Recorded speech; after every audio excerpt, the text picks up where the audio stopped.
Well, so one of the first things we're going to have to do is get this dial drum and band dial, or do we want to call it, this drum assembly out of there. And it looks like if we take these two screws out, and we'll have to take this little guide string, the needle flies back and forth on this little string, and it just wraps around there like a little bungee. We'll have to take that out.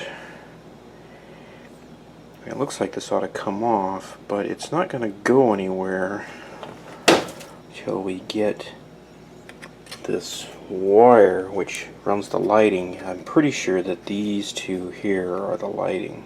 There's probably a couple lights in there, and we'll have to take that off, so we'll just unsolder that first. So just focus. So we just unsoldered that, and I'm just gonna carefully push that down. When it comes time to rethread that, we'll have to work on it. So yeah, it looks like this. Actually, this looks like it might be a little twisted up. Okay, so let's take this off. Okay, so I just unhooked this little guide string here. It just hooks right over there.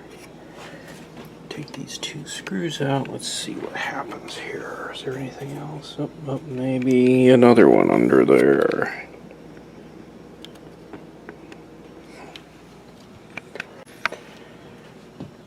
Come on, focus. So anyway, when I did that, this started moving on its own. And what this is this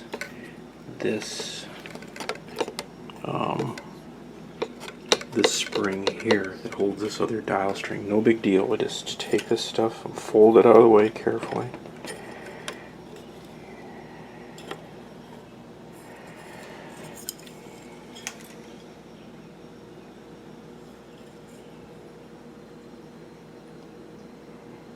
Okay, what has happened here? Yeah, we got a little bit of a mess, but that's okay. This runs this little kind of a windlass, and it goes up around here. And I'll tell you what we're gonna do. We're gonna put it right back where I found it. There we go.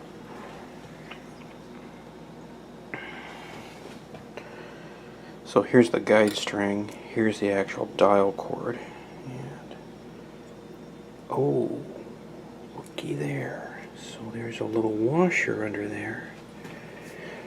But, ooh, somebody was thinking ahead. If I can get this out of here without a fight. This drum is the same as the one that's stripped. So there's, for lack of a better word, there's a spare part in there. Let's see how that's going to come out without a fight.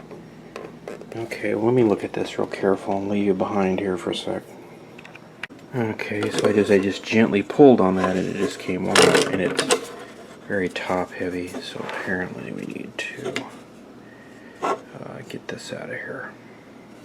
Okay, so there are two very small screws, and then this just pops out. You have to remember which side that's on. So it looks like these are just screwed in to the end bell, so I just need to flip this end to end. Okay, so I just popped those off. Those just slide right off. They're just screwed on there, and all this is just a plastic tube with a little metal piece in there. We can't help but line that up right. Now let's take a look at, this is the stripped one.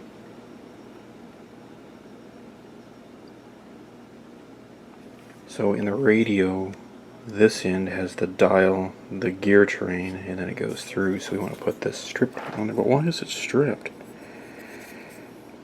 Looks like it's got a big mark out of it.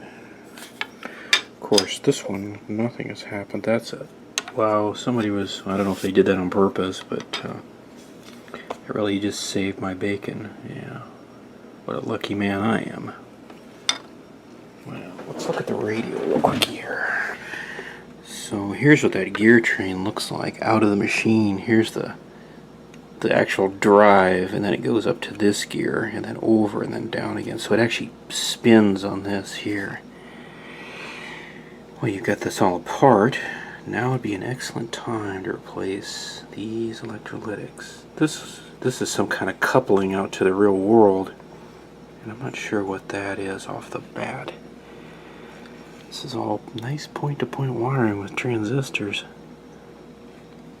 Is there anything else in there we want to replace? I don't see anything.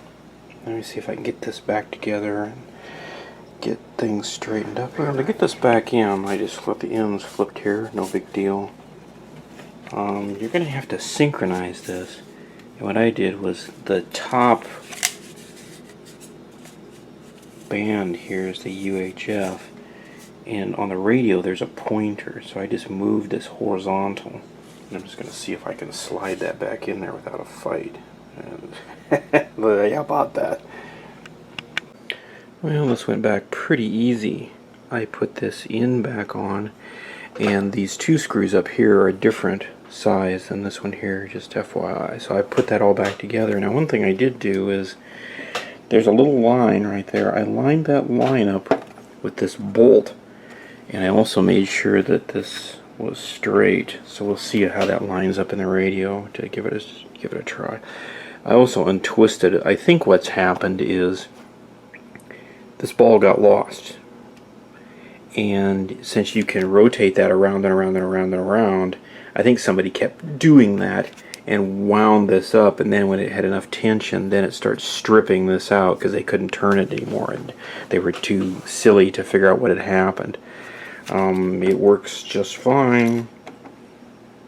I need to solder this back down. I threaded it in there, fished it out, and then put the light bulb bracket back on, and I'm gonna solder it back. And I don't think it matters. One of these is actually kind of marked. Yeah, one has a little white line on it, and I believe it is this one here. But we'll put it back together. Actually, I'm just gonna kind of test fit this in the chassis and see how the face lines up here.